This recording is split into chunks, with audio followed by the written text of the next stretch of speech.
Here are some quotations. Henry Fuseli said that Blake is damn good to steal from. Thomas Fuller, who said a lot of things that I quote to people all the time, he said, and this is really cool, there is a great difference between painting a face and not washing it. He was talking about the church and, you know, the hypocrisy. He knows little who tells his wife all he knows. Very true. Being honest with my wife was why I'm in this situation now. If I'd been more sneaky and not that I'd done anything wrong, but if I just hadn't given her told her what things were most important to me, she wouldn't have destroyed things that were most important to me when she decided to destroy me. Anyway, a little skill in antiquity. Fuck, I can't even speak now. A little skill in antiquity. A little skill in antiquity inclines a man to poverty. Fuck, I can't speak. This is really bad. I used to be good at speaking, and now it's a skill that I've got to relearn. A little skill in antiquity inclines a man to paupery, which is where I'm at.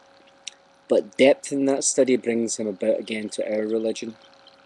And my religion is called the Way. It was the religion of Lao Tzu. And there is only one way. It doesn't matter which path you take up the mountain, as long as you try to climb the mountain. Light, God's eldest daughter, is a principal beauty in a building. And I mentioned that before on something about Kim being the light in the round temple of my life. Part of the reason I'm finding it difficult to read is I'm listening to my voice, and my voice has changed so much that I don't even recognise it, and it distracts me. This is another one that I like because I'm interested in the pyramids. The pyramids themselves, doting with age, have forgotten the names of their founders. I'm just going to keep reading. Learning hath gained most by those books by which the printers have lost, which is very true. The books that I wish I could read again right now are the ones that have been stolen from me or I've lost or whatever, or quite often I've given away. I give away books expecting to get new copies. Like one book that I loved was given to me by Susan McGuinness back in Glasgow. Again, if you've watched my distributed videos, then you'll see that Susan, her dad, Dr. David Reber, retired US Army General, is the guy who got me my. He wrote a nice letter saying, and basically, and it's interesting because I should have known then that this is how all of America works. He wrote a letter saying, "Hi, this is Dr. David Reber here. I've known Paul for quite some time and he's a good guy.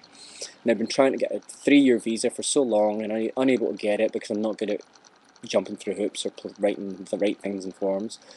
And immediately they sent me a 10-year one because of his name. And this is true also. I thought it was very secure in my house that was a ship until Rita just destroyed it all. Security is the mother of danger and the grandmother of destruction. Notice that's female. Anyway, it's weird. I could easily have become a misogynist through this, and I haven't. I love women. I think they're great. I really do believe they're like a step above men. But unfortunately, they're a step above, but they're looking back at us.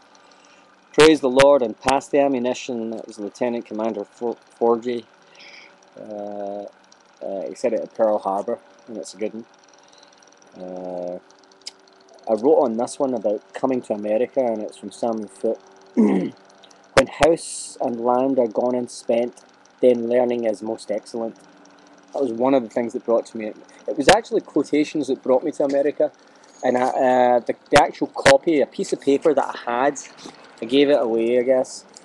I think I may still have it somewhere, but anyway, I haven't been able to find it in a long time, and I can't remember the exact quote, but it was from Goethe.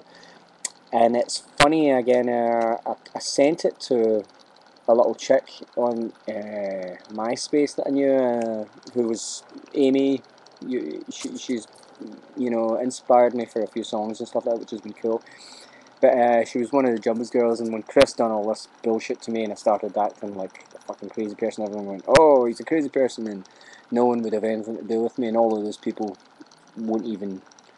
If I emailed her and said, hey, remember that quotation that you said, wow, thanks for the quotation, it was such a good one, she wouldn't even send it back now. That's the way people are. It's no one will... I mean, people wouldn't even spit on me now for waste of the spit. John Ford said this, and it's funny, one of my manuscripts that I came here to write is called Life Without Time, and he says here, he hath shook hands with time. Revenge proves its own executioner, which is so true. I try not to be vengeful or hateful to the people that have been mean to me. Chris and Sandro, I find it really hard not to be violent to them, you know, but forgiveness is the best thing, and I try to take the higher path. Evita, she's a woman, so I'm just not someone that would ever retaliate to a woman. All I can do is feel sad that that's who she is now. She's a product of abuse herself, and there's going to be a whole bunch of videos about that too. But if I start saying things about her mother on here, then I'll probably not wake up in the desert. All one's inventions are true, you can be sure of that. Poetry is as exact a science as geometry. And I'll dedicate that one to Sanders. Let me reread it then. And I'll do it in Texan. Sanders, all one's inventions are true. You can be sure of that. Poetry is as exact a science as geometry. More quotations for you. This is going on a bit, I suppose. I don't know if it's a good thing or not. If anyone reads this and thinks it's crap, email me and let me know, and I'll burn the book and stab myself to death, okay? Desperate diseases require desperate remedies, said Guy Fawkes. In Scotland and England and Ireland and Wales, their day, like 4th of July, where they have lots of fireworks and bonfires and everybody celebrates, is called... There's a little rhyme about it that children learn called Remember, Remember the 5th of November. And it goes on gunpowder plot and yada yada, I can't remember. But anyway, Guy Fawkes was the man that went, you know, enough of this bullshit English Parliament, let's put a bunch of black powder underneath the place and blow the whole lot up. But he got caught and he didn't. And I'm not a big fan of blowing things up, but that was one where I think there was no children involved in that building. It's horrible that, you know, the Murrah building, you know, and Timothy McVeigh, all of that. What kind of government... It's sick that a government building would have right at the front... I mean, hiding behind children is really what that was, you know, so that they could turn to the world when someone blew the building up and say, oh, what an evil man. I mean, how can you not hate someone that blows up children, right? Good move on the part of the government.